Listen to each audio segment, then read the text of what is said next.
அண்ணா பல்கலைக்கழக மாணவி தொடர்பான வழக்கு விசாரணை இன்று வந்தபோது பல்வேறு கட்ட கேள்விகளை தமிழக அரசு, காவல்துறை மற்றும் அண்ணா பல்கலைக்கழகத்திற்கு நீதிபதிகள் முன்வைத்திருந்தனர். அந்த வகையில் அண்ணா பல்கலைக்கழக மாணவியின் பாலியல் வழக்கு விசாரணையானது நாளைக்கு ஒத்திவைக்கப்பட்டிருக்கிறது.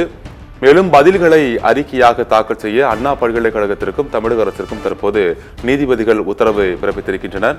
வழக்கு தொடர்பான அனைத்து பதில்களையும் அறிக்கையாக தாக்கல் செய்ய வேண்டும் என்று தமிழக அரசிற்கும் அண்ணா பல்கலைக்கழகத்திற்கும் தற்போது நீதிபதிகள் உத்தரவிட்டு வழக்கை நாளை ஒத்திவைத்திருக்கின்றனர். அண்ணா பல்கலைக்கழக மாணவி பாலியல் வழக்கு தொடர்பான அனைத்து விதமான பதில்களையும் அறிக்கையாக நாளை ஒத்திவைக்கப்பட்டிருக்கக்கூடிய நிலையில் நாளை தாக்கல் செய்ய வேண்டும் என்று தற்போது தமிழக அரசுக்கும் அண்ணா பல்கலைக்கழகத்திற்கும் நீதிமன்றம் தற்போது தெரிவித்திருக்கிறது. மேலும்